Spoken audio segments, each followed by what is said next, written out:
What's down, fam? It's your boy Slim South 504. Make sure y'all subscribe to Hooded Juve. You heard me? Let's go.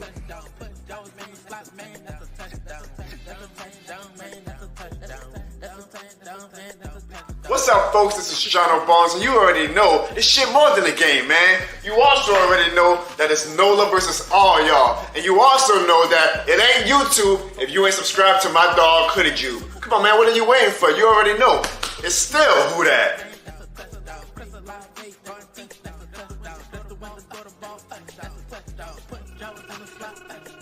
What up, family? This your boy DeRight, repping that Who Dat Nation all the way here in Florida. If it's YouTube, you gotta subscribe to my boy Hoodie Juve.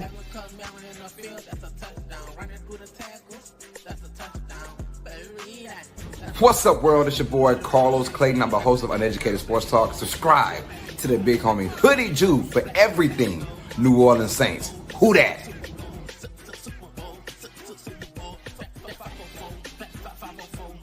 Hey, this your boy, Dog 17, the host of the Keeping It Real Who Dat Sports Podcast. Just want to remind y'all, go ahead and subscribe to my homie Hoodie Juve's channel. And like always, love.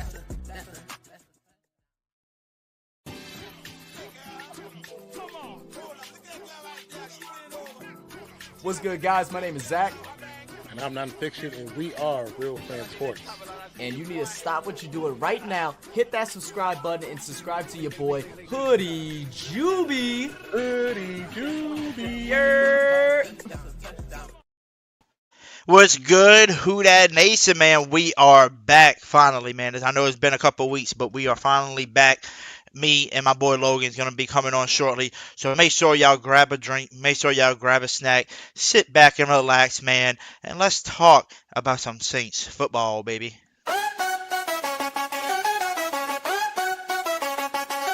Yeah, we in the zone, watch the Saints rise. Kellen Moore's game plan, yes, no surprise. Rashid Shaheed flying, catching that light. Chris Lawrence magic, making defenses right. Hoodie Juve on the screen, we hype it up. Saints Nation stand tall, never gonna give up. Saints on a mission, watch them take flight. In the dome under lights, it's a beautiful night. Championship dreams, we're ready to score. With Hoodie Juve and the crew, we're wanting more.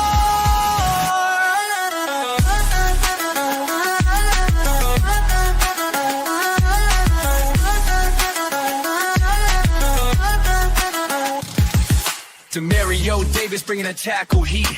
Cam Jordan rushing, can't escape defeat. Tyrann Mathieu lurking, he's a defensive ghost. New era in New Orleans, yeah, we want it the most. Touchdowns on the board, the crowd goes wild. Feel the energy surge like a hyped up child. Saints on a mission, watch them take flight. In the dome under lights, it's a beautiful night. Championship dreams, we're ready to score. With Hoodie Juve and the crew, we're wanting more.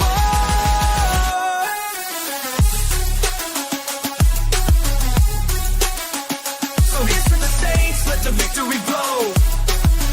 Red Coast, we pop with the San Diego. What's good, everybody? It's your boy, Hoodie Juve, and we are back with another live podcast. And for those who don't know, y'all will know, there's no YouTube without your boy, Hoodie Juve, y'all. I hope everybody's having an amazing day because your boy had a great day today. And also, man, shout out to everybody that's tuning on in, man. I know it's been a couple of weeks since we've been live, but we back. And yes, Mr. Logan is back with us as well. So come on, man. You already know I got to bring in my co-host, man. He always says, this is your show. Yeah, it's my show, but damn it, you're co-host now because every time I go live, you're going to be live with me, man. So come on, man. Let's give a big special shout out to the guy that you may know off of Twitter as the nickname The Soul Man. Or you might just know him by this Logan. Come on, you know why? Because he is a reporter for any damn team in Louisiana, whatever it's Tulane, the Saints, LSU, Pelicans, it doesn't matter. He is the reporter and going to give you all the news on everything. So come on, let's give a special shout out to my guy, Logan. Oh my God, the introduction is getting longer and longer. I feel like Apollo Creed, for God's sake. Yeah, I think that's the goal. Let's try every time to make it a little bit longer than last time. But shout out to you, man. Who that? I know it's been a minute since we've been live, but a lot of people don't understand. We ain't got really much to talk about around here. You know, we're kind of getting low on stuff to talk about. So I figured since training camp is coming up, why not talk about some of the rookies and who do we expect to make an immediate impact and who, you know, we think is going to take a couple, you know, basically be a rotational guy and not going to get much playing time. You know, so that's what we're going to come talk about tonight. But first, before we do all that, let's give a special shout out to everybody that's in the chat. I see my guy Jerry, the OG, in the chat. Who that to you, Jerry? Also got my girlfriend in the chat. Who that to you, Brooke? Also, we got my GM, Mr. Craig. Who that to you, Mr. Craig? Speaking of Mr. Craig, man, hopefully you get better, man, because I know he ain't feeling good. This man's sick, but he's always at work no matter what, you know, making sure the job gets done. So shout out to Mr. Craig. We got Super Saints fan in the chat. Who that to you? We got my brother, Hurricane Mike, man. You better watch out. There's a hurricane coming through. Who that? Nola Gang. Who that to you, Nola Gang? Shout out to you.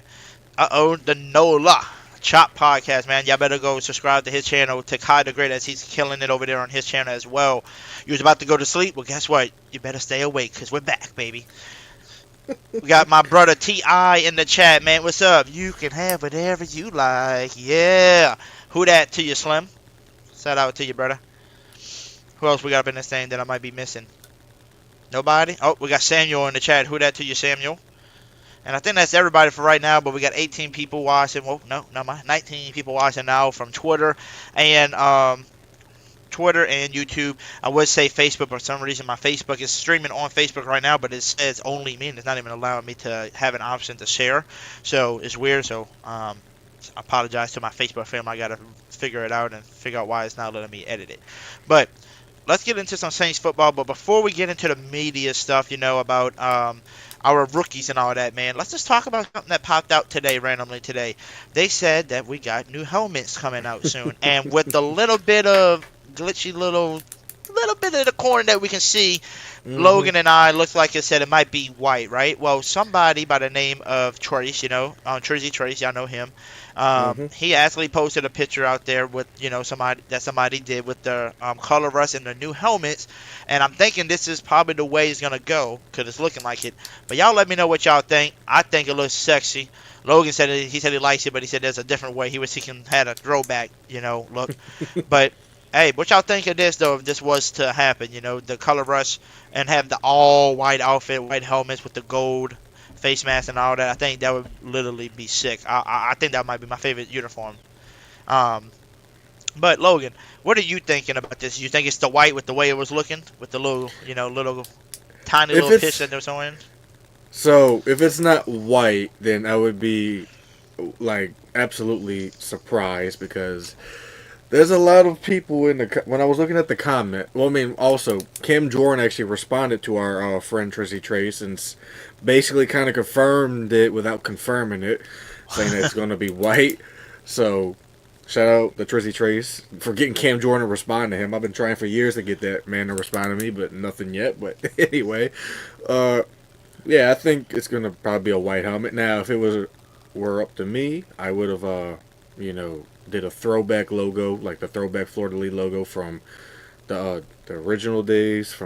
But I think it's going to look nice. I really do. Now, another thing I would have did, I probably would have just did another throwback. I mean, for years and years and years, Saints fans have been kind of clamoring for, like, the 80s Dawn Patrol era, Bobby Hebert era uniforms. Like, you know, with the big Louisiana logo on the sides. I mean, I would love to see them bring those back, or even the gold jerseys that we wore just one time with Aaron Brooks and company against the Vikings back in the day. But I think the all white looks gonna go really well. And if it's not with the color rush uniforms, then I have no idea what they have up their sleeves. But Unless they got it like a new jersey. they do actually have some new uniforms coming out, I believe, on the 22nd of this month. I don't know what the heck they're gonna look like, but apparently a few teams are getting new uniforms, like new alternates. And I believe the Saints have one coming out on the 22nd, and I think the Commanders, interestingly enough, have something coming out tomorrow. So a bunch of teams are getting new things. Okay. I mean, I wouldn't mind it, you know. The all white, I like it. But I'm kind of wishing, too, like on them old, like a lot of people, even Cam Jordan commented on somebody's tweet last year where they said, can y'all just bring back the gold jersey? And Cam Jordan said he'll love to wear the gold jersey. So, like, that would be something I would like to see. So, like, maybe, I mean, to be honest with you, the gold, if they can make like a white and gold kind of jersey, like mainly gold with like a little bit of white, on it to match the white helmets, that wouldn't be bad. Or like you said, to bring the old one back and find a like a colorway to go with it, whatever it's I can't remember. Did they used to have like the gold pants too, like the old gold color, or was it the only the gold pants we have? It's just the ones we have now. So back in the day, we actually had like gold pants. It wasn't khaki like it is now. It was actually authentic, what they called old gold. Some of them called it mustard gold, but they changed that up like in 2011 when they wore the throwbacks back then. But yeah, it was actually authentically gold back in the day, and I wish they would just bring that back. I mean, I think traditionally speaking, the top 3 uniforms in the league, in my personal opinion, I mean, number 1 is the Chargers. That's hands down the best in my opinion. And then if you're going from a traditional standpoint, it's the Steelers and the Saints. But if the Saints ever got wise, they would go back to actually gold color, because what they are wearing now is not gold in my eyes. I mean, if they would go, say, take it down a shade to like what Vanderbilt wears, or just go back to the 1967 or 70s uniforms. I mean, if it ain't broke, don't fix it. Look at the Steelers. They haven't changed their uniform since, like the 40s? So, I mean, I just wish they would go back to, like, regular gold, because, I mean, we're the black and gold, but we really should be called the khaki and gold, in my opinion. I mean, the khaki and the black, in my opinion, but it is what it is. But, yeah, with the new uniform coming out, I don't know what to expect. It actually might be a gold jersey. I have no idea what to expect. That'd be sick. That'd be sick though. Like, imagine having a gold that matches. So like this. So you're looking at the picture again. Let me pull it up. So you're looking at the picture. Let's say this is the exact helmet, that gold, and all of that. Exactly. Imagine having a jersey that has that gold to match it, and it's like gold and black and white. Like it's kind of like a mixture of everything. Yes, that's the actual gold color. I mean, basically what the color rush is, that they're wearing the original away uniforms from 1967, like authentically. The only thing that they're not doing is wearing the gold pants with it. That gold that you see is the gold color that they should be wearing on the helmets, the pants, everything, and they just have gotten away from it for whatever reason. Now, maybe they go back to it. I mean, I would like to see them go. I mean, but yeah, I mean, I love this look. I mean, if the logo is that same color too as the color rush, then I think we have something. I mean, never thought in a million years I would see the Saints have a black helmet and also a white helmet now that we're going to see tomorrow, but here we are. So. Oh yeah, I'm ready, man. I'm just ready to see what we're gonna look like, especially outfit like this right here. Is still fine with me, but like we said, we do want some type of gold jersey, hopefully, because even Cam Jordan tweeted it out last year about it. So maybe they'll let them, maybe they'll come out with it this year, since it's probably Cam's last year, most likely, Yes. And he wants one, and he wants to wear one. Right. I mean, I really hope before he retires, he can maybe persuade whoever's in charge of this types of things to like go back there, even if it's just for one game. Let's see what happens. Like, bring back the 80s Dawn Patrol era, Bobby Hebert era uniforms just once. I'd like to see it in my lifetime instead of just on YouTube, just watching highlights. And Megan, the Seahawk fan or friend in the comments, said that their throwbacks are better. I have to agree. I mean, the I original. like Dedro backs is cool too. The blue one. Yeah, their original uniforms. I mean, I wish they would go back to those. I mean, here's my opinion on the throwbacks. A lot of teams' throwbacks are better than their actual permanent uniforms that they wear. Like the Seahawks, the Steve Largent, Jim Zorn uniforms that's their throwbacks. Absolutely love those. I mean, they should go back to make those the permanents again. And as for the Saints, our throwbacks are better than our permanent uniforms. I wish they would make those the permanents. And let's do another team, Tampa, the Creamsicles. Probably top 5 uniform all time NFL history. Why not just make those the permanents again, or maybe kind of do like a remix, combine the 70s and modern day, see what you could do.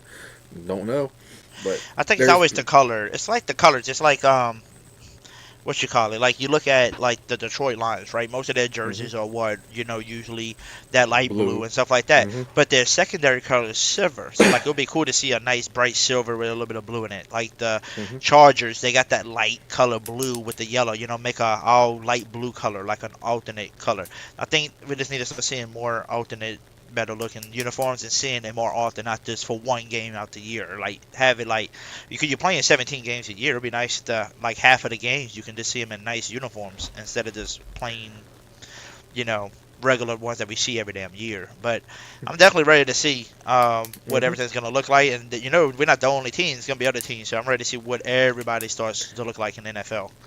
Right. I mean, and last bit on the whole uniforms thing, the one team I'm actually excited for their uniform change is the Commanders. I mean, I've been hearing that their ownership's trying to go back to the Gibbs era of the Washington Redskins era, like go back to those types of uniforms, and I'm happy about it. I mean, the uniforms that they have right now look like it was just something that they picked off of Madden, out of create a team and just selected.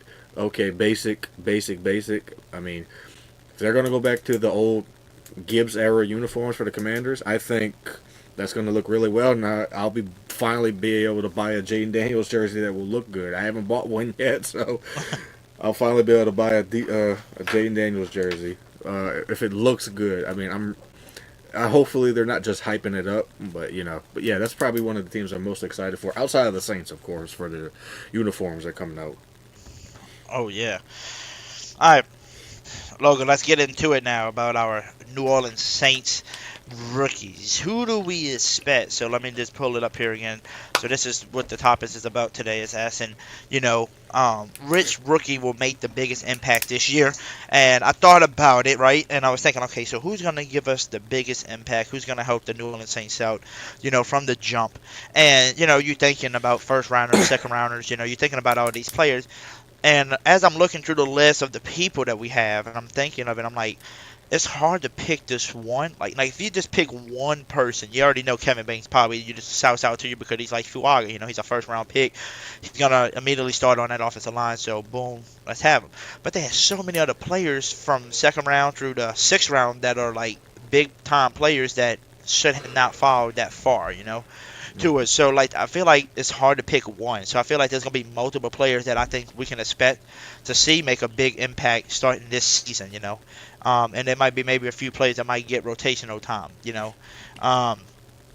But I mean, to start off, man, we already know Kevin Banks, man, first round pick. Offensive tackle is definitely going to get playing time. He's going to be the starter at left tackle, which is what it sounds like, and so forth. Him left tackle, Penning at left guard, center Eric McCoy, right guard, Cesar Ruiz, and right tackle Fuaga, which sounds like a way better lineup than what we've been having. So, what are you thinking? And what do you think about Kevin Banks? Do you see him being one of the rookies to come in right away and just make a big, huge impact for us? Now, the answer that I would hope so, because him being a first round pick, I really hope he winds up being like another Teron Armstead, like type of hit on a draft pick, and not like a bust of a draft pick, like say a Jonathan Sullivan back in 2003. But I think Kelvin Banks is going to have a tremendous impact on that left side. You have both your bookends now, and you're building this offensive line, and Kellen Moore coming from Dallas and the Eagles, where they had really good offensive lines. When he was with the Chargers, they had a horrible offensive line. But you see, it's built from the inside in, basically inside the trenches, and build everything around it. And that's why I think Kelvin Banks is going to have a really tremendous impact on this team this year. And outside of him, if I had to think of one, I would probably have to dig deep and say Jonas Sanker. He might start off on special teams at first, but I think he's going to see the field early if he plays how he does on film. And that secondary, just like last year, you missed so many tackles. They went out, like we discussed a month or so back on the show, about they needed tackling, and when they drafted Sanker, they filled that need. And I think he's going to be a good impact this year and hopefully for another few years. I mean, I think most of the rookies that we drafted are going to have a tremendous impact. But I don't know necessarily if Devin Neal is going to get a lot of playing time starting out early on, but I would hope he does. But defensively, I think the defensive rookies outside of Banks are going to make the most impact, because I think the defensive side of the ball, Quincy Riley and Sanker both are going to see early play time. And as for Diggs, I think he's going to be on that bubble. I mean, I know I have him on my 53-man roster prediction, but I think Diggs is going to be on that bubble for the 53. But I don't know if he is going to make a significant impact. But the one that I can't believe I haven't mentioned his name, I think one that's fallen under the radar is Vernon Broughton, the defensive tackle from Texas, same school as Banks. I think he's going to make a tremendous impact on that rotation on the defensive line.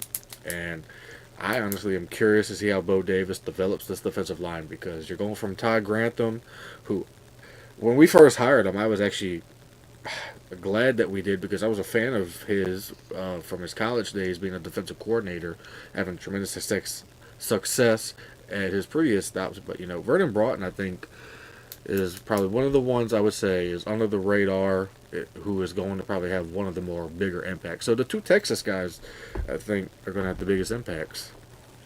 Okay. There was one guy that I thought you were missing, but you didn't, and because you're missing Sanker, about tackling machine, and I thought another person, and I thought Stutzman was going to be the next one, just because of, like you said, the new scheme we got now. So they might use Warner, DeMario, and him all at once, depending on how they want to use them. But that's who's another guy that I think that's really going to have a big impact is Stutzman. So, like, if I had to pick, like, a bunch of names, and I'm listing all of them, the people that I see making an impact is Banks, Stutzman, Devin Neal, and Sanker. And then, the D tackle, I just don't know yet, just because it's just hard to say, just because we got Saunders, you got Brian Breesy, you got Galchalk, you got Cam Jordan talking about switching inside and out, doing both. So, like, it's going to be hard for me to say, okay, this man's going to start right away, and get a lot of playing time. So I feel like he's kind of like your rotational guy, here and there to help out. So that's why I wouldn't be able to say as much for him. But, Banks, I think, is going to start right away. Sanker, I think he's going to get a lot of playing time. Stutzman for sure. And I think eventually, once training camp's done, they're going to realize how good Devin Neal really is. And I think they're going to utilize him a lot. And then another person that I would miss, but then again, I can't just say Tyler sucks yet, just because we don't know if he's even starting yet until we actually hear from him and say he is the starter day one. So I won't say nothing about him just yet. But with the people I see, I'll say those will be the ones that I would pick as a day one impact players. But since we talked about the rookies, impact players, let's talk a little bit about the people that was there last year as a rookie and has grown, and who we're going to see to continue the success that they continue doing. And, number one guy, I feel like that he's getting better and better is Brian Breesy. And he was a great pickup. And he's somebody that we've been missing that can, pass rush up the middle. Usually when you see pressers, usually with just Cam Jordan or Granderson coming off the end. Now you're seeing Breesy coming out the middle, which is going to help us out tremendously. Who's somebody else you were missing, for their second year that you can see make an impact, like Brian Breesy, and, who's some other names you would name? I am very high on Kool-Aid McKinstry. I think he's going to be another, I'm not going to say another Marshawn Lattimore, but I think Kool-Aid McKinstry is going to make a name for himself for many years to come. Hopefully, it's all the years is for the Saints, but I think Kool-Aid McKinstry could be another Jari Alexander, another he's going to be a top 5 corner eventually. Not this year, but eventually. I mean, coming out of Alabama, I mean, I had him ranked better than Terrion Arnold, and I didn't even have Terrion Arnold as a first-round pick. So, but I think if I had to pick one out of Brazil or Kool-Aid McKinstry, that I'd say Kool-Aid's going to have a tremendous impact. Okay. And by the way, I was talking about him tonight when I was playing some pool with some friends and all that earlier. My thing was, I told them, I said, if Kool-Aid McKinstry turns out to be the next Marshawn Lattimore kind of guy where you just, he's just that dog, I said, I'm going to buy me a Kool-Aid outfit and I'm going to get that sucker spray painted black and gold and wear that to the damn game one day. And ask him to sign it. That's going to be my goal. So anybody, if he decides to become that, y'all better not take my idea of buying that outfit and spray painting it black and gold. That's my idea, not y'all idea. But yeah, Kool-Aid McKinstry I think will be a good pickup, for his second year. Hopefully he don't have no, second year slump. Another person that I think is going to have a second year success just based off of what he did last year, and he's getting put back into his natural position, Fuaga. I think Fuaga is going to have a standing year on the right side, protecting, their blind spots. I think he's going to be amazing. Again, last year you couldn't even complain about Fuaga. Dude did a job. You didn't even hear his name. So, I'll say Fuaga is another one. You got another name? We got Kool-Aid. We got... Well, he wasn't a draft pick, but, I mean, they did kind of classify him as one of those, like, an 8th-round pick, metaphorically. And that is Dallin Holker. I really think he has a chance to make the 53 starting out the year. And I think he's going to, if he actually sees reps and he actually sees the ball in the preseason, I think he can absolutely make the 53 and have an impact because you need help from your tight ends. Kellen Moore is a fan of tight ends, as you see. We see it in Dallas, we've seen it in Philly, a little bit with the Chargers with Gerald Everett, but I think if you have Dallin Holker out there, that would be someone I would hope makes an impact because I love what he did at Colorado State. I mean, he can just catch it in traffic. He takes the big hits, holds onto the ball, so that's exactly what you need. Okay, so Holker's another one.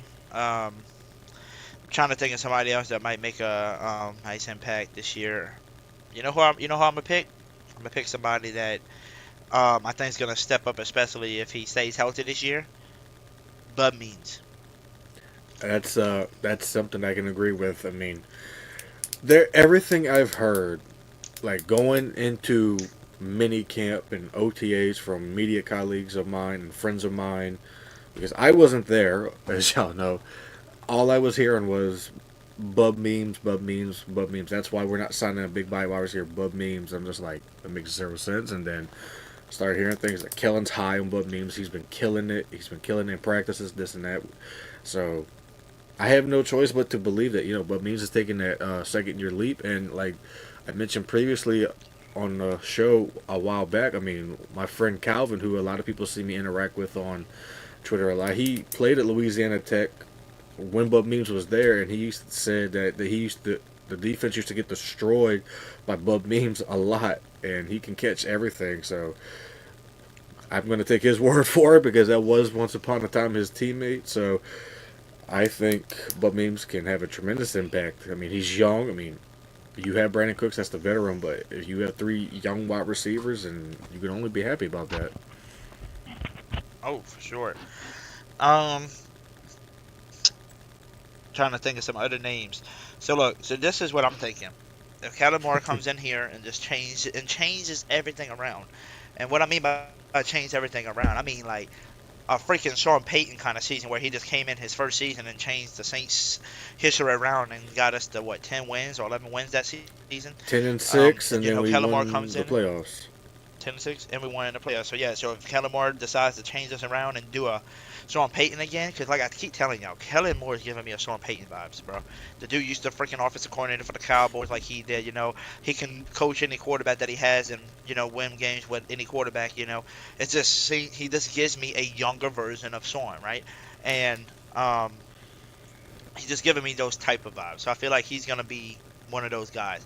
And I'm just saying, I'm preparing myself for a bad season whether we win 5 to 6 games again this year, or if we win more because they can be more successful than what people are thinking. Because the one thing I would say, the reason why I'm feeling more happy, even if we don't do as successful this year, the reason why I'm more happy if it does happen is because they look so freaking happy right now, dude. They don't look like they aggravated and pissed off and all that. They went out and played paintball. Like they all enjoying themselves right now, and that just shows you that they care one another and they happy where they are now. They're not like, feeling all down like they were the last few years. And not only that, we got so many impactful players that people just act like the Saints are the worst team in the NFL, saying we're gonna finish with 2 wins and got the worst team in the NFL when they got teams we're playing this year that are way worse than us, like the Patriots, the Titans. They got other teams that are worse than us and are not as stacked as us, but people just don't see it because they don't see us having a quarterback and they don't see us. They don't know how Kellen Moore is gonna be as a head coach, But we're gonna see how all that plays out. But just to name people that I feel like can make impacts like this year. And let's just take out the big guys' names. Let's take the big names out. Let's just pick out rookies and people from last year, right?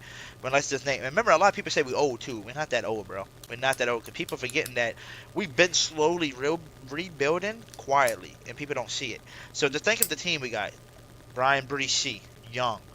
You got Pete Warner, young. You just got Danny Stutzman, young. You got Carl Granderson, still young. You got Chase Young, still young. You got the dude from Texas that you just drafted this year, young. You got, what's his name? Quincy Riley, you just got out the draft, young. Sanker, young. Alante Taylor, young. Kool-Aid McKinstry, young. Jordan Howden, young. You got, what's his name? Fuaga, young. You got Kevin Banks, who just came out the draft, young. Eric McCoy is getting a little bit older, but he's not that old. He's still young, for his age. Rasheed Reeves, getting a little bit older, still young, though. Pennon, young. Your quarterbacks, all young. All of them are young. Running backs, only one getting older is AK. Everybody else, still kind of young behind him. Receivers, Chris Olave, Rashid Shaheed, young. Brandon Cooks, the only older veteran guy that came in, Bud Means, young. So if you think about it, the Saints got some good players that we know could be impactful. Oh, by the way, we got Juwan Johnson, young. Dallin Hoker, young. So you got people there that are young. There's only a few people in there that's old. Tyrann Matthews, Cam Jordan, DeMario, AK's getting a little bit older. What's his name? Taysom Hill's getting older. Other than that, 35. Gottschalk's been in the league for a little bit. But other than that, everybody else is just young or a little bit, 5 years in the league. So we are getting younger. When people always say we don't want the older teams and, we're going to be one of the worst teams in the NFL. Well, yeah, nobody knows what the Saints going to look like until we see what Spencer Rattler or Tyler Sucks does as a quarterback under this new offensive guy and Kellen Moore, who's supposedly a quarterback guru just like Sean Payton. So we got a lot of young players and a lot of people that I just named that could easily make an impact. Easily. And they all on rookie deals still. Most of them. Yeah, I mean, you do make a valid point. They look like they have been quietly rebuilding. I mean, like, that, I think it all starts with, going back to probably 2018, where they're going all in on Drew. Okay, we're going to draft the best of the best in the draft. We're going to sign the best of the best. Young, but or get the old vets that are still great, but now we're in the 2020. We're still we trade up. I think we drafted Chris Olave. What was it in 2022? I believe. He's only been here for 2 years now? Yeah, so 2022. So there was a rebuilding kind of move. You trade another first round pick to get 2 first round picks in that season. So I mean, there's been some moves that Mickey has done that signify kind of retooling / rebuilding. Even though I still think Mickey should retire, please don't sue me. You know, but you know, Mad chewing gum. but yeah, there's been we have a lot of young talent on this team, and I'm excited to see how Kellen Moore can kind of like, you know, bring it out of these players. I think he's gonna bring it out of them, and if he does, I'm not gonna say if he doesn't. I mean, I really want it to work out, but if it doesn't work out, then I don't know what the heck we're gonna do. Yeah. Unless we get somebody like that's a veteran, that's not like, you know, old veteran like Aaron Rodgers, but like a younger guy, like maybe like a Lamar or somebody like that just wants to get out, you know, that's just tired of, you know, going to the playoffs every year, but just don't get the help he needs, you know, or something like that. Then maybe we go after somebody like that, because I think they said after this season, the following season, we're gonna be like what, 100 million in cap space, like actual cap space. We're gonna be really good. Is it next year? I think it's I don't think it's next year. I think it's in 2027. Okay, I thought they said next year. I thought they said this year we were gonna have like 30 million small, and then after that it was gonna be big. Maybe I don't know. We gotta check again. We gotta check that. But I gotta double check. It's been a while for me. oh yeah, I'm saying if that's the case, then after this season, you know, even if you have the best season or you have some of the worst season, and like a lot of people saying, oh well, they're gonna probably have a top 3 pick. And by the way, they might have the #1 pick. If you got the #1 pick next year, depending on, you know, how good Garrett Nussmeier does next year, and I mean, how good these quarterbacks are. I don't know why I'm saying all these different names, but depending on how all these people perform, I don't know if I want another quarterback. You know, I might want to go after one of the deadliest receivers in this damn college coming out next year from Ohio State, who's just been killing it. That's who I might go after to add to my You're stuff. gonna have to wait till 2027 for Jeremiah Smith, if that's what he's you're gonna talking wait too. about. He's waiting too. He's gonna wait till 2027. Well, I believe he was only a freshman or a sophomore last season, so I think he's got to wait until at least 2027. That's when Arch is coming out too, so that's going to be a loaded draft. Because Jeremiah Smith, a lot of people don't know this. He's fairly young, if I'm not mistaken. I can look it up fairly quickly, but what about the dude from Bama too? The dude from Bama is young too, huh? What was his name? Oh yeah, Ryan Williams. He was only 17 last season, and as I'm looking at it right here, I can't believe 19. Yeah, Jeremiah Smith, 19. I mean, a lot of these guys born in 2005. I can't believe how long ago that was now, but yeah. So Ryan Williams was only 17, I believe, last year playing for Bama. He looks like he's going to be incredible. Unfortunate for me as an LSU fan, but then you have Jeremiah Smith, who I think is not even probably. I think he is the best wide receiver in college football. So you're probably going to have to wait till 2027 for Jeremiah Smith. That's my opinion. There's no way in heck he's coming out in 2020. I mean, 2026. Excuse me. Wow, it's been a long day. So yeah, there's a lot of talent coming out. And now for 2026 draft, you talk about Garrett Nussmeier. Now, going off of just what I've been hearing about LSU in practice and everything, I think so. Nussmeier said he added weight. Said he added more weight, like muscle-wise, because it was asking him about scrambling. Because, you know, before Nussmeier, Jaden Daniels was kind of like, you know, Lamar Jackson, and he was running around. Nuss kind of is not that. He's kind of like a Brett Favre. Yeah, he's a pocket guy, kind of like a Brett Favre. You know, with Nussmeier adding weight and saying he's going to use his legs more, I don't see how Nuss doesn't go top 3 in the draft. I mean, or even finishes top 3 in the Heisman vote. So, and then you got Cade Klubnik out of Clemson, but I can say with 100%, or I'm not going to say 100%, like 99.9% certainty that Arch Manning is not coming out in 2026. It's 100% going to be 2027. That's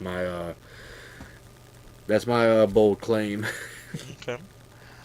I mean, to be honest with you, let's say the Saints decided, you know, well, not decide, but let's say they just kind of stink it up next year, or they decide to like, hey, let's just stink it up and get a top 5 pick this year again. let's just act like we suck. Even though they might not. They might just be like, let's just act like it. So if you get a top 5, who you going after next year? Since everybody's coming out in 27, do you just not get nobody and just trade picks away for the following year? They get double, first round picks? Now, I mean, I know there's so many people, and I think your friend and our friend from social media, Jono Barnes, had the March for Arch going, and I just thought that was so stupid. But I'm not all in favor of tanking for Arch, but if you really want a family affair in New Orleans, then look no further than Garrett Nussmeier, because Doug Nussmeier is our offensive coordinator, and you kind of can't put a price on a big arm. He has like a Mahomes type of arm. I'm not saying like, accurate wise, like a mixture of like Favre and Mahomes type of arm that Garrett Nussmeier has. And if the Saints have a top 3 pick, which I really hope they don't, and they wanted to go after Garrett Nussmeier, then so be it. I mean, I know a lot of people are low on him after the season he had, but people were low on Jane Daniels too. I wasn't, but so a lot of people were. So I think if Nussmeier, goes into this season and has, like a Joe Burrow kind of type of 2018 type of year, which I'm hoping for, then he's probably gonna be a top 3 pick, if not the number 1 pick. It depends on who's picking number 1. Yeah, like if a team that's picking number 1 has their quarterback already, like hypothetically say like the Ravens just absolutely stink it up this year, which they're not, and they have Lamar Jackson, they're not going to pick a quarterback number 1. So it just all depends on what really happens. My boy Hurricane Mike said no Garrett Nussmeier. Some South said no to Nussmeier. So it sounds like a lot of these people in the chat don't like Nussmeier. I mean, to be honest with you, I'm kind of on the no. I'm kind of on the no Nussmeier train too, just because watching him last year choke a lot of games away towards the end and taking these big sacks for nothing, and not making the plays that we really needed. So I'm kind of on that. But like you said, if he decides to turn around and become Joe Burrow. Yeah, and just like I said, I mean, I know I was on the Jane Daniels hype train from the get-go, because like I mentioned previously that I became a fan of him when he was at Arizona State as an 18-year-old freshman playing for Herm Edwards, and when he transferred here, I told everybody, because we had LSU had Miles Brennan at the time, and everyone thought I was crazy. I said, "Oh, Jane Daniels is going to be your starter. It ain't going to be Miles Brennan." Be it that as it may, Miles Brennan got hurt. He had a career-ending injury on a fishing trip, if you could believe that. But I told everybody from the beginning, I'm like, Jane Daniels is going to be your starter, and, he's going to be great. Now, we had a defense that year, but the offense wasn't really firing on all cylinders. But I told everyone going into the 23 season, I said, Jane Daniels is going to win the Heisman. I said that in July of 2023. And I was correct. I'm not saying Nussmeier is going to win the Heisman, but I really think people need to pump the brakes on the Nussmeier. Hey, I get it. There's a lot of games where I'm just like, what are you doing? But I truly believe that, going into his final college season, another year on the Brian Kelly and Joe Sloan and that offensive coaching staff, I truly think, I think Nussmeier is going to finish top 3 in Heisman votes this year. I'm saying it in July of 2025 like I did with Jaden 2 years ago. I think Nussmeier is going to be a top 3 in Heisman votes, and I'm going to make another bold prediction. I think he throws for at least 40, 45 touchdowns this year. Okay. I like it. By the way, we got my boy Zach from Real Fan Sports in the back, so let's bring him on as well. What up, Zach? What up, man? Give me 1 second. I'm almost done. Trying to Alright, you good? organize my life. No, you're good. Organize your stuff. But I'm trying to think. I don't think it was the Bama game last year. What was the game where Nussmeier, where we had so many chances to win, but he drew 3 picks in a row? Was that the Texas A&M or Texas or Mississippi State or who was I it? think I'm pretty sure it was Texas A&M because I remember I was covering a Southeastern game, and as I'm watching the Southeastern game in the press box, I have the LSU Texas A&M game on my phone. That was all. I mean, I get it. They put a lot on Nussmeier that game because the defense was just horrific. I mean, they had made Marcel Reed look like prime Michael Vick that dang game. It was unbelievable. The defense couldn't stop a Hurricane Mike said nosebleed. Texas A&M. And no, we're not trading for Michael Penix. That's no.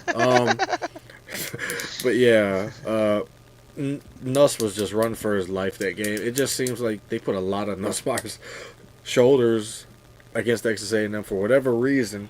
It's just, I honestly feel like if the defense, if they were able to stop Marcel Reed, maybe Nuss would not have felt so pressured to feel like he had to do everything.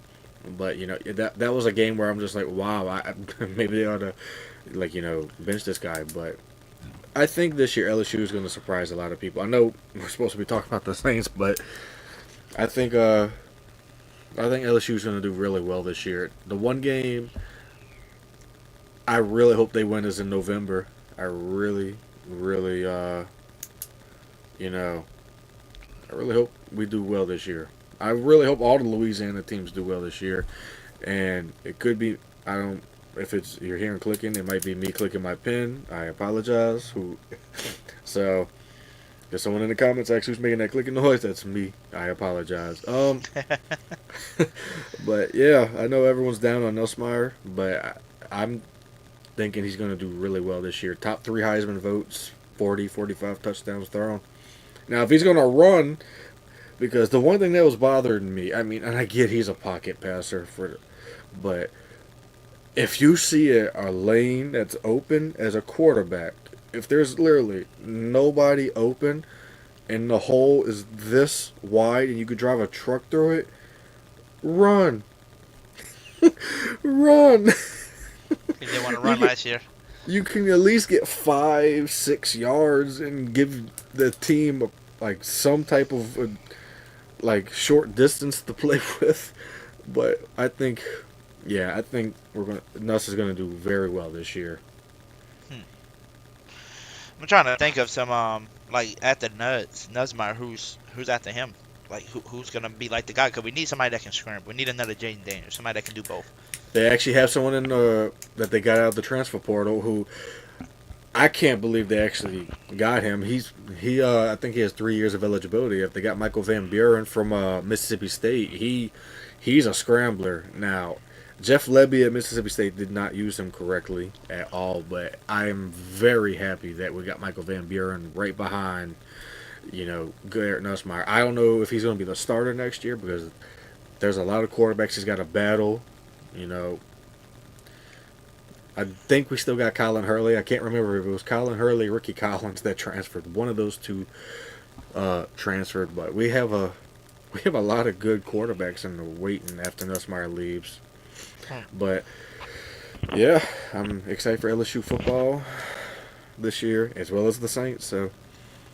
Oh, for sure. And then Sidney Cox said, "Who would be first in the division?" I'm gonna say Tampa. I'm gonna agree. I think Tampa. And then second is gonna be, and I think in second place will be us or the Falcons, depending on how good the Saints play this year.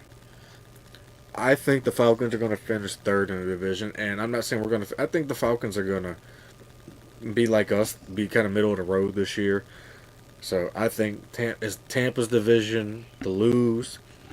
And I think the Falcons are going to be right there with us battling for second because I know they have Michael Penix Jr. and I know they have Bijan Robinson, but I don't really believe in their offensive coaching staff like I once did. I thought Zach Robinson would have been a great offensive coordinator even for the Saints over Clint Kubiak, but I don't see it. They can change the street signs in Atlanta all they want for Michael Penix Jr., but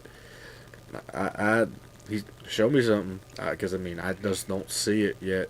I think Michael Penix is a good quarterback, but I don't think the Falcons have enough firepower.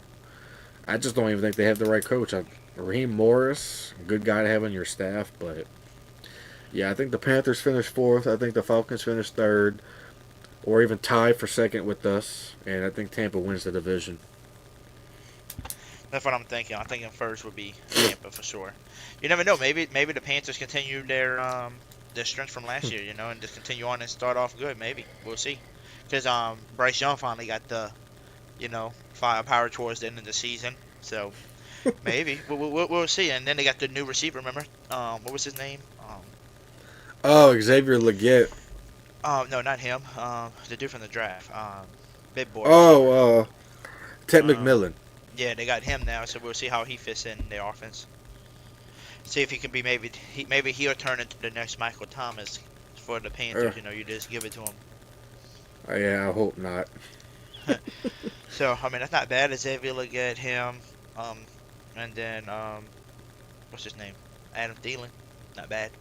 Not a bad receiving core. But I mean, if you tell me who's the best receiving core in the South, I'm still going Bucks right now. Mike Evans and Chris Godwin. That's just, and then they just picked up the dude in the first round. Yeah, this year. they pick up Mika Obuka from Ohio State, so they just keep adding and adding. And then I think they drafted the receiver out of Oregon. His name escapes me at the moment. Johnson or something like that. No. Yeah, I think it's Tez Johnson or something. Tez Johnson. So they got 2 speedy guys out of the draft. So Tampa's reloading, and Baker's still playing fairly well. So Tampa's probably going to win the division. It's their division to lose. So.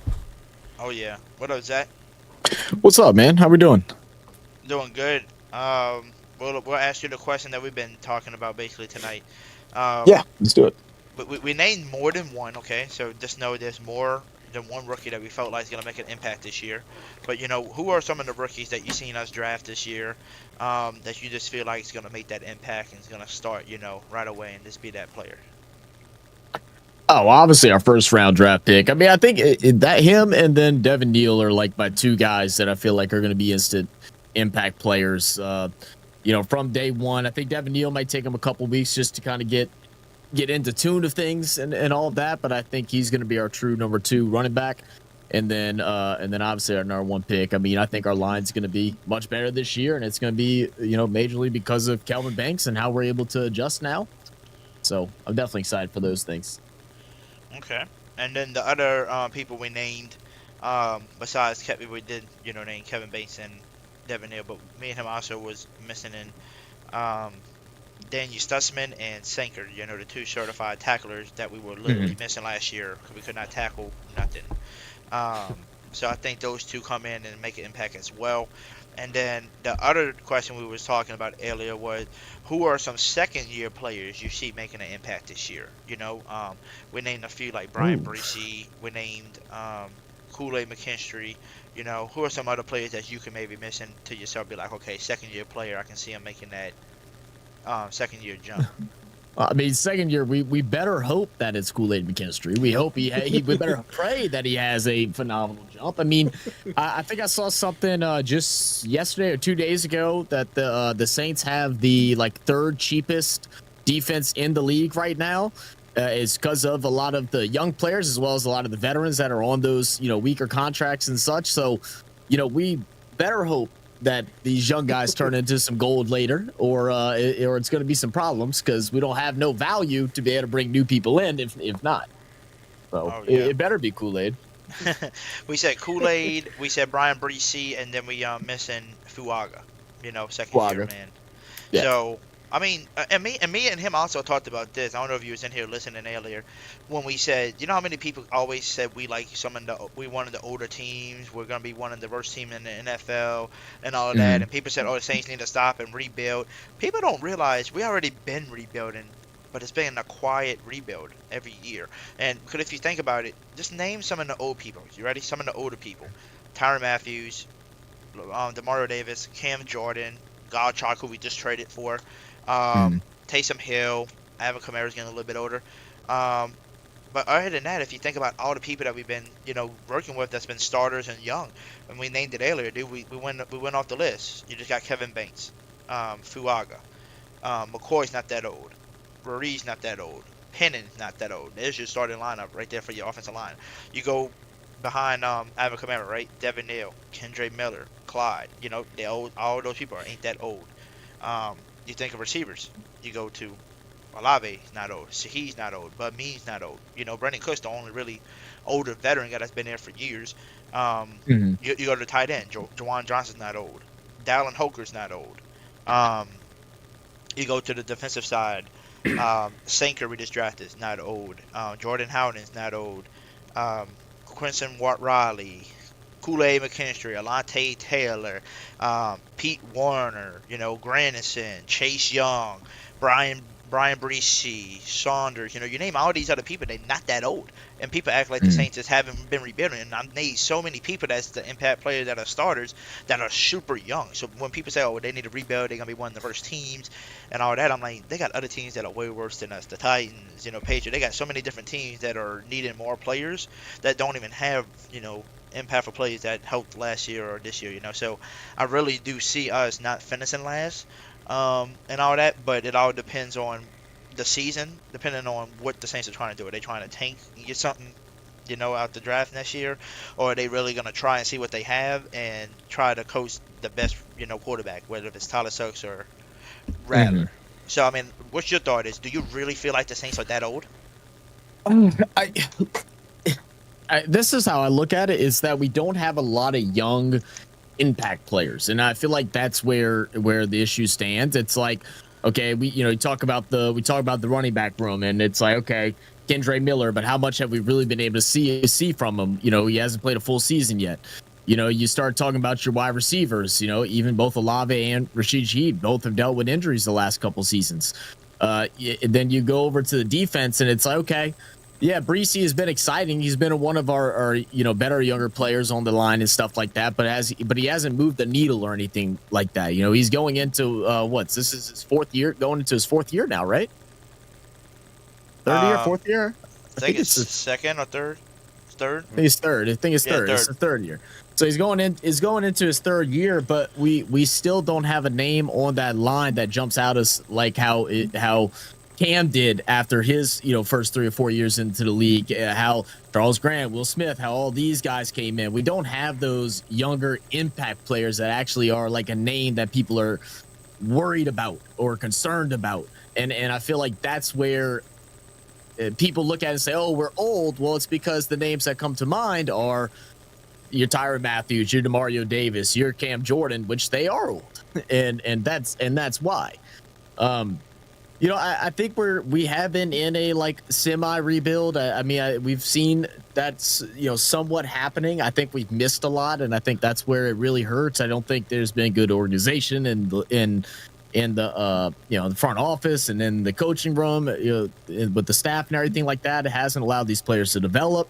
So, I mean, this year is going to be a real big test for a lot of these guys on whether or not they continue to play in the NFL or not. Well, that might be a stretch, but you know what I mean. Yeah. I mean, to be honest with you, the only thing I would say, I think Brian Bresee so far, to me, has proven a lot than what people would think, because he was a guy that we was missing because we could never get pressure up the middle. It was so hard. But the last 2 years, we've been seeing Bresee get to the quarterback and get the most sacks from a defensive tackle we had in years. So, like, he's the only guy, I'll say him, and Alante Taylor has proven himself on the defense. And I would say, I wouldn't even mention Pete Warner if to do with to stay healthy the last few years. But, I love his first 2 Pete, years, man. When he's healthy, he's crazy, bro. He doesn't miss a tackle. Like I remember just what 3-4 years ago or something like that. Even when we were playing bad, player would get out to the edge and I'd be like, oh, who's chasing? Oh, that's Pete. No worries, he's gonna get him. He's gonna tackle him. Let him get his paws on him. He's going down. That's how it happens. So yeah, I mean, I think we're just waiting to see, you know, from all the others, what is Kool-Aid going to do? What are these rookies going to do? What are these second, third year guys are going to do? Are they going to become staples? You know, I think, you know, the biggest thing, I think our defense instantly changes is if Chase Young can stay healthy and stay quick. If he starts getting pressure off that edge, the defense exponentially jumps up to a different level. You know, that's like the biggest part of the defense that we're missing right now. I don't think we're as bad on defense as what it looks. I think it's just that we don't get enough pressure on the quarterback, and that really makes everybody else have to work 10 times harder every single play. And so by the time we saw it a lot last year. First halves of games and stuff, we were in it. We're like, okay, we can still win this. Come out to the middle of third, going into the fourth. Everybody's worn the hell down, and all these offensive guys are amped up, and they're rolling on us. So, that's a big issue. Oh yeah, man. Cam Akers is trash. Hey. I mean, I can't stand Cam Akers. I think he's so bad. Hey, Cam Akers. Cam Akers. I like him, to be honest with you. When he's healthy, man, when he's healthy, he can really play. They've When been he's saying hurt, that since he got hurt. He ain't been the same since he got hurt. I remember as soon as he came back, every fantasy football league, everybody was like, "Oh, fighting to get Cam Akers," and I'm like, "For what?" I'm like, "He ain't shit." I like Cam Akers. I like him. Yeah. I can see him making the team. He's good. I'm a root for him now, but he can make the team. I feel like it just depends on what they're trying to do with Kendre Miller. Do they want to keep him one more year, and hopefully this is the year he stays healthy? That's the real question of it all, because you already know AK is your starter. The question is, do we keep 3 running backs or 4 running backs on the roster? The active roster. That's the real question, because if you got AK, keep 4. They keep 4. Let's say they keep 4. So AK is your number 1. Well, you definitely know your 6th round pick that should have been a 3rd or 4th round pick, Devin Neal, is going to probably be an impactful play. So that should be 2. Some people are talking about Clyde, and then you got Cam Akers, that's 4, and then you got Kendre Miller, and then what's the other guy's name that you said that might make the team? Yawn. Marcus Yarns. Marcus Yarns. So you got some impactful players, but the question is, who do you keep? Who do you let go? And that's the question. And the one thing is that I think Cam Akers is a good running back when healthy. Same thing with Clyde. I think he's a good running back when healthy. Kendre Miller, he shows you when he's on the field he can do the stuff, but he's not on the field. So the question is, with all of these people getting hurt, will Devin Neal be the guy to step up to be the next Kamara? Because he hasn't been the guy that gets hurt in college. So maybe Devin Neal is the next guy that's going to be waiting, because everybody else keeps getting hurt. Yeah, I mean, dude, I would love nothing more than Clyde to get back into form and stuff like that. And I hope all the things that he's battling, outside of injuries, the mental stuff, all that, he can work through and get back to an impact player, because that's what he was, man. He was so dangerous over there at the Chiefs, man. I loved watching him play there. Obviously loved watching him play at LSU. And hopefully he can get back, because if he can get back into the right headspace and back in his training and all that stuff like we know he can, then I mean he's instantly your number 2 guy. I personally would say Kendre over Akers, and then Akers and Yarns. I mean, I guess whoever pulls out on top of that is still is cool with me, but we'll see. Like you said, you named 3 guys and they're all like, oh, they're good, but just health, man. Health is such a big concern, and hopefully with I forget the gentleman's name that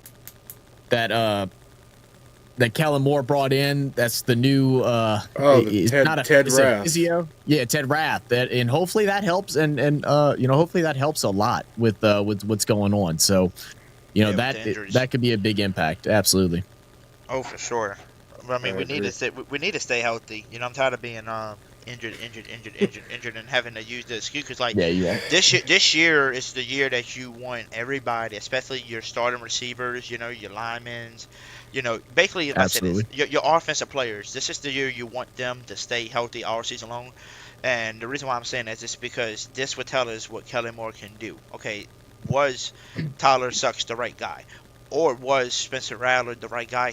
Last year he was just didn't have the help. Now he's got the help this year. Now this is the year you can see how this plays out. But if everybody gets hurt again, then we got to think about next year. Well, here we go again. They didn't have this. They didn't have that. What is he going to look like? Who can stay healthy? So, I mean, what everybody's saying so far, about everybody's getting bigger. Like Chris Olave put on some weight, to help him out. Hopefully he wears his damn Guardian cap this year, knowing that he cussing. I doubt it. Rashid Shaheed, hopefully he stays healthy. Mm-hmm. This will do. I think the Saints can, win more than what we did last year. If everybody everybody can. I mean, the thing is, it's like we'll see. But I mean. Mm-hmm. If we're talking about impactful players who... No, you good, go. Okay, sorry. Your mic was cutting in and out right there. Yeah, no, I was going to say, I think we have a team that can still grab wins in this league. I mean, they're all... they're all professionals, man. I mean, you know, they got talent and stuff like that. It's putting the pieces together. We're still in a very weak division. I still like Logan was saying earlier when I had just hopped in about Penix. Like, I think it's too early for me to judge whether or not Penix is good or bad yet. But like, he's still not proven to where we can say like, oh, he's fine. He could be just as good or just as bad as Shuck or Rattler. We only saw him play a couple of games, you know. I think this is another situation where the Bucks are in the best position to take the division again. I think the Panthers showed good play at the end of the season, but it's still those bottom three of the division. I think it's all up in the air. You know, there's no for sure's in all of this. I mean, if I'd put money on it, I mean, I'd probably say I think I like the Atlanta's roster the second best, but it's Atlanta. They find ways to mess it up. We've seen that time and time again. I agree. I mean, see it all the time.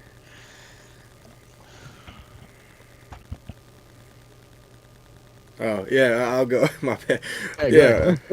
No, so I mean, the division really is wide open outside. I mean, it's really Tampa's to lose, like I said, and Atlanta has a lot of unproven out on their offensive end. I mean, on their defensive end, AJ Terrell, people always put him in the top 5 of the league, and I just don't see it. Call me crazy, but you know. Mm-hmm.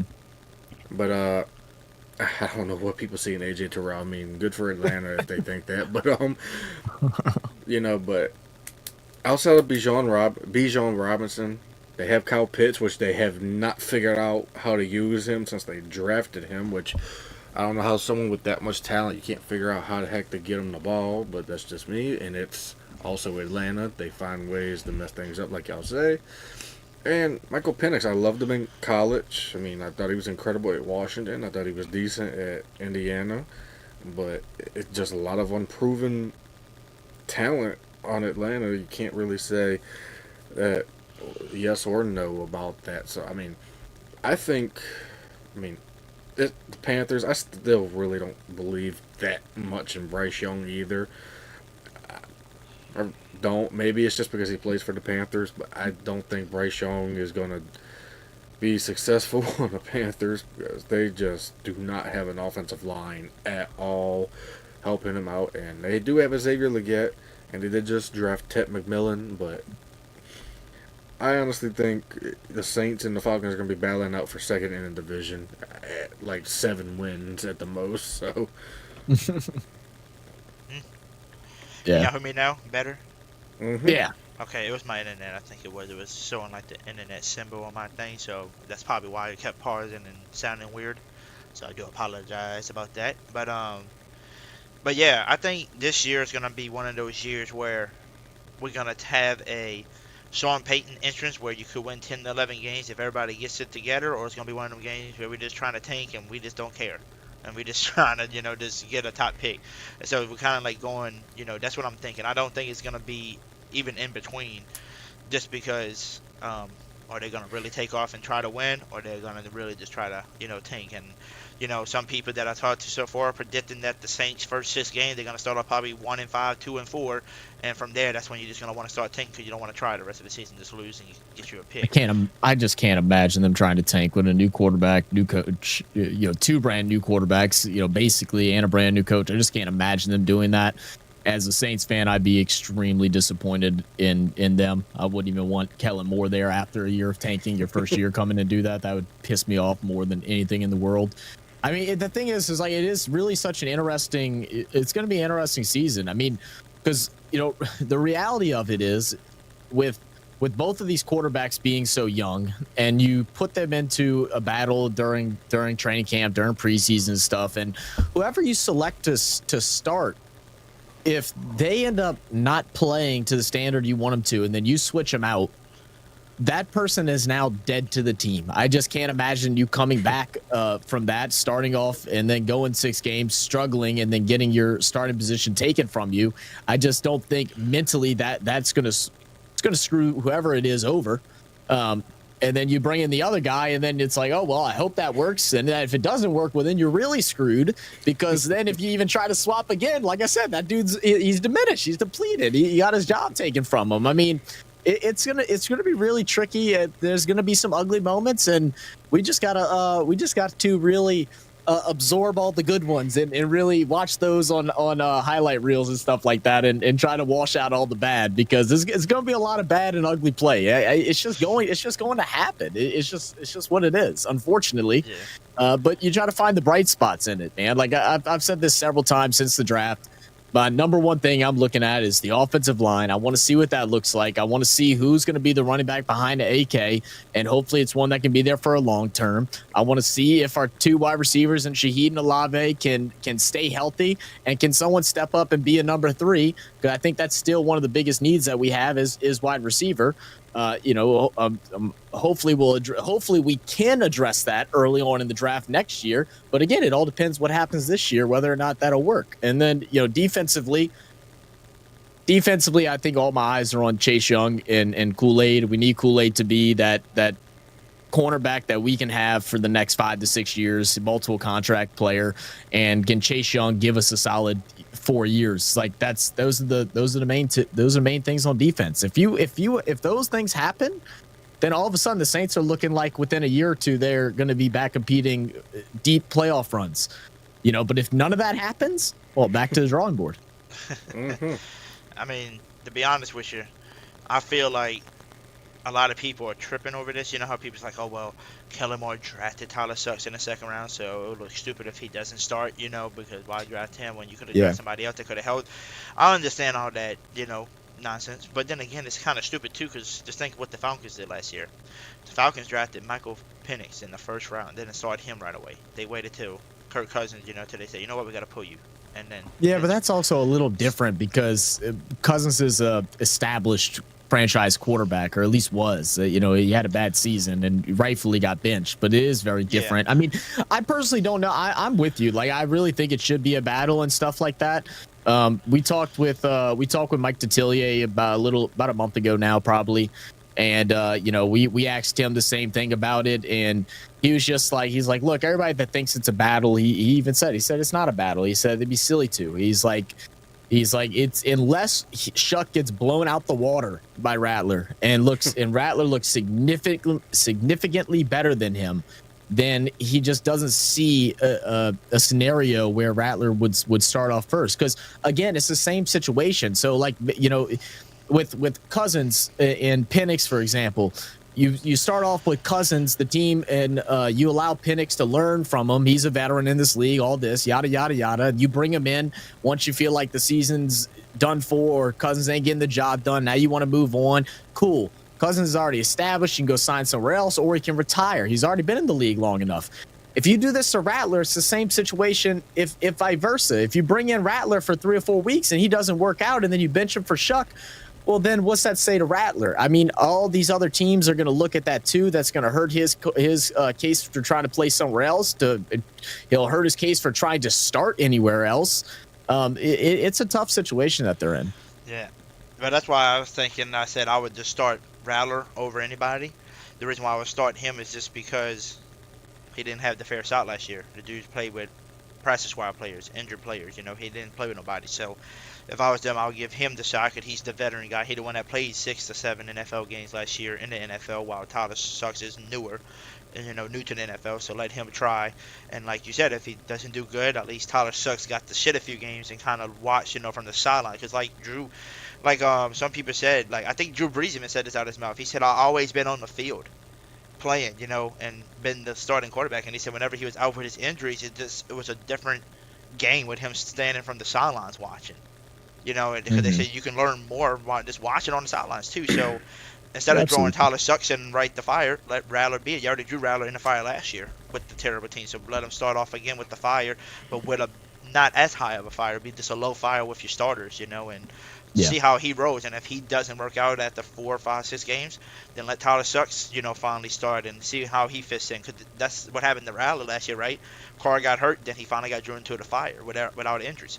So let Rattler start and get his chance again, and then if something happened, then throw Tyler Suggs into the fire now, and see how he reacts. But I wouldn't want to start off with just Tyler Suggs because I want to see what Rattler's got, because he showed me a lot of potential last year, just didn't have the talent around him to help him. He was just every time he hiked it, he was running for his life. Yeah, I mean, and like I said, I really don't disagree. And I mean, whatever starts, I'm going to cheer for. I really don't. Like, I feel like there's a lot of people that are trying to take sides on who they prefer to start, and they're like, if they don't start this person, I'm gonna be pissed. Like, nah, man, dude, whoever the start, then I'm gonna support them regardless. It don't matter. It's still my damn team, so I don't care.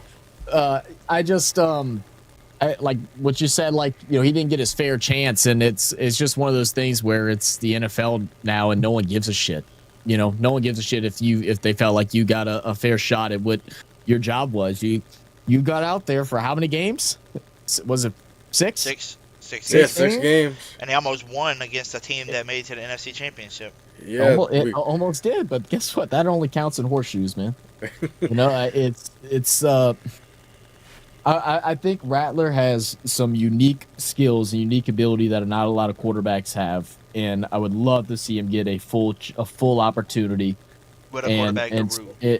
Right, and I just feel like what's going to end up, and if this happens, I think whoever comes out and ends up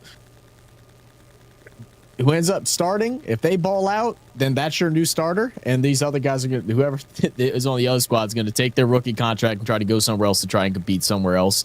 And if they go and they start and they get benched, well, then they're definitely gone. You know, you wouldn't even want to go back to the team because you've already been shut down twice, especially if you're in Rattler's case, you got shut down twice. I just don't know. It's tough, man. It's really tough. It is. It's definitely tough to decide, you know, like what you want to do, because it's not like it's Rattler's second year in the NFL with the same coach. This is a whole new coach coming in. Absolutely. And like people say, you know, Kellen Moore drafted Tyler Sucks, you know, and you know, I got my girlfriend's sister's husband, so my brother-in-law basically. Told me earlier, he was like, dog, you don't understand how pissed I was when I heard Tyler Sucks got drafted in the second round. He's like, dude, this dude played one full season in college, and they acting like this dude's going to be the best quarterback. I don't know that. And I'm like, well, true. I said, I understand, but I said he does have a lot of experience, you know, from college, even though he didn't play as much because he kept getting hurt. But, you know, he showed a lot of potential, and he's, you know, older. He's probably got a lot more knowledge than some of these people that just came into the league that's younger than him. Yeah, so I think I don't know if they necessarily wanted to grab him at second either. I think that was the guy that they wanted, and I think it's all but confirmed that the Steelers were going to pick him up in that round if the Saints didn't grab him. I heard from multiple people. I think I was talking with John Sigler a couple months ago, and that he had heard that, and then I also saw couple other random podcasts and stuff. Now, you never know what the truth is anymore or anything like that. It obviously could have been through the rumor mill, but that was the threat, or the thought was that they were going to grab him, so they went and maybe did it too early. I mean, I have no idea, man. I have no idea. I wish we wouldn't have got him in the second either. I was wish if I did want him, but I wanted him if we were going to get him, I wanted to grab him in the third at the highest. I didn't want to grab him at the second. There was too much talent there, but I can't go back now. I do like his personality. I'll say I like that. I like his personality. He seems really chill, laid back. You know, he's for the people. And I thought it was the most funniest shit when I seen his 10-15 second video on the St. Brown's podcast over there, and you know, that the St. Brown and Amon, you know, trying to start shit, you know, because his brother's not on the team anymore, and he's like, yeah, man. Everybody was hyping up, and they said, I feel like the New Orleans food's overrated. They just overhyped it, you know. Like when I got there, I'm like, I don't even see what they talking about. Like what? And then and then Tyler Sucks was like, oh, that's probably why you're not on the team anymore, huh? And then smirked at the camera. you knew it was funny when even Amon-Ra was laughing a little bit. He even knew he got him good on that one. Like, but both of them dudes, I didn't realize how big of certified haters those two are until their podcast started going around. Dude, they do nothing but talk shit about the. I don't even think it's trolling, bro. I think they're just certified haters. They're funny, man. And they seem like they hate on the Saints the most and acting like we're rivalries with them or something. Like the fudge. Like why do you hate the Saints the most? No, I have look. We got a couple of Lions fans that come join us for our during our streams and stuff like that. And I tell you what, they just don't know how to act now that they finally have a team that's winning in their lifetime. It's for the first time. They just don't know how to act anymore. You gotta, you know, let them ride their high horse. They'll be back to reality in a couple of years. It's no worries. I've never had any animosity towards Lions fans at all. How are they going to react now with no Ben Johnson? How y'all think the Lions going to be with no Ben Johnson this year? They're now. It's so funny, dude. Like all the beginning of the season. all beginning of the season, they were like talking about how great all their coaches are. Everybody wants them and everything. And now that they're gone, he's like, oh yeah, we didn't really like him anyway. Like he really wasn't that good at the end of the season and stuff like that. Didn't make right decisions. And I'm like, all right, bud, whatever. Cause he's gone. Yeah, let's just switch up real fast. No worry. But damn. No, they're funny, man. But I do want to tell everybody I appreciate all y'all tuning in tonight, because it's been like basically almost a month since me and Logan been live. We've been, there ain't been really nothing to talk about. We was kind of just getting, what the heck we're going to go talk about. So with it being dead, we're just kind of holding back. But me and Logan discussed it. We'll possibly be back live Sunday. But the cool thing about Sunday is we'll probably be live somewhere at a PJ's location or something like that has internet. And we're going to do a live podcast together in person, and just, sweet. And link up and all that and just talk some Saints football again, possibly talk maybe some Pelicans, and you should talk to, if PJ's Wi-Fi work, it should be fine, but you should talk to TJ and see what he used whenever he did that live stream at the bar. It's something through, I think, T-Mobile. It's like a mobile Wi-Fi thing that you can buy. It's not a hotspot. It's something different. It's like it's a box and everything, but you pay for the box or whatever one time, and then you can activate it whenever you want. So like he bought the box, I think he spent like a little over $100 on it, and then whenever he wants to use it for the month because he's gonna do a stream somewhere or whatever, he just goes and pays like $20 for that month and then runs it. But yeah, that sounds cool, man. That's fun. I've always wanted to do like one of those in-person podcasts and shit. So that should be that should be a good time. Yeah, I mean, shit. If you're free Sunday, come chill with us. I think. Well, I ain't coming out to Covington. You out your damn mind. I'm so tired of driving. How rude of you. How rude I've been driving so gosh darn much, and I got to go to Covington next freaking week. Okay.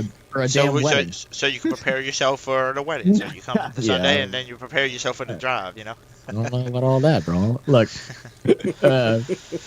I think I got a fantasy football stream Sunday to try and finish filling out our leagues. We got one more league that needs like up to 6 more people. Okay. So I think I'm going to do a fantasy stream tomorrow or Sunday. We'll see how that goes. Oh, shit. Well, that's our plan, go live again Sunday. And also, I just want to let everybody know that by the end of this month, my boy King Nepp should be graduating his school, for barber school. Oh, hell yeah. So once he graduates that, the next month, which will be August, we should be starting up our Motivational Monday / Bible kind of, channel. So basically what that's going to be is basically kind of what the old Hoodie Jubilee used to do with the, motivational show, where we come on, we talk some motivation, listen to some motivational videos, talk about, some motivational quotes, kind of motivate people, but also preach, the Bible and preach the Lord to people, and just anybody that needs help, that's going through a rough time, we'll open up the lines, talk to them, and, and help them out. And I think that's what I'm really looking forward to do. Like, no matter what, I'm always going to be a Saints fan. I'm always going to be a Saints YouTuber. But I feel like my final goal after reconnecting my life with the Lord and, looking at the way how I always impact people and how I easily can connect with people. I talked to Nepp. I said, dude, we just got to set up a motivational, kind of church thing, on here. And I said, I feel like we're just going to take off. I feel like this is our plan. I think this was God's plan for us, just to get in front of people and talk and motivate them and, help them out, because a lot of people need hope. And the funny thing is, I help people out before I even help myself. I put myself in a hole, and I'm always helping other people get out the hole before I get out, And that's just the kind of person I am. So when I talked to Neptune, he said, yeah, dude, we got to start one up. So hopefully that would take off in the next year or so, and boom, we might be traveling to churches, to schools, and just motivating people. And I think that's going to be fun. But that's the main goal. So Logan, Zach, if y'all more than welcome to be guests on the show, for if y'all have any motivational, stories that y'all can tell, and all that, because we always going to need somebody to come on and tell us some stories, because me and Nev's going to eventually run out of stories. But I got a bunch of stories already saved up that happened.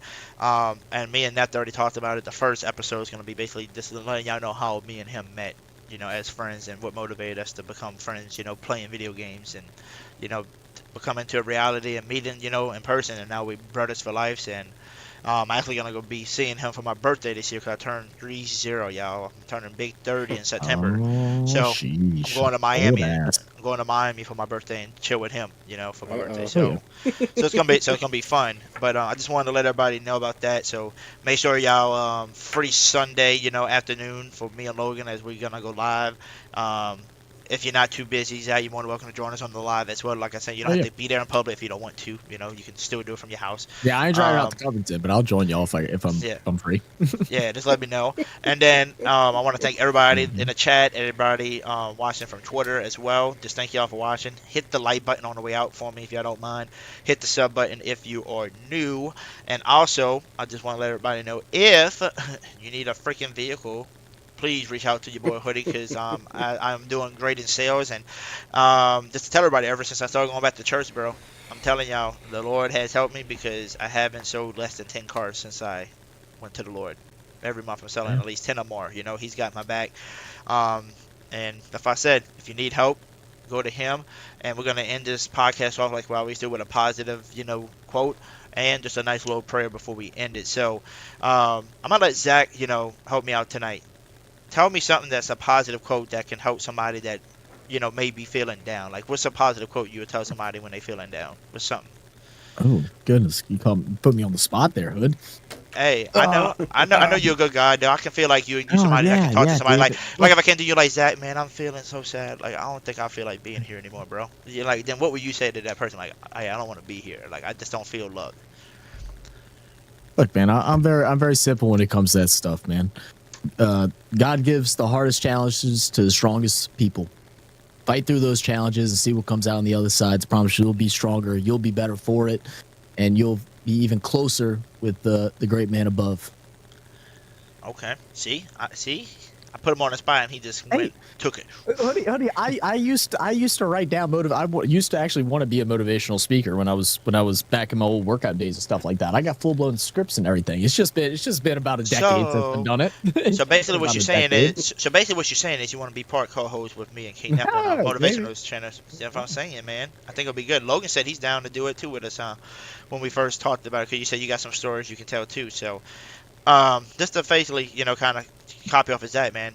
The Lord gives everybody challenges, right? But he gives the hardest challenges to those who are strong, that he knows he can handle.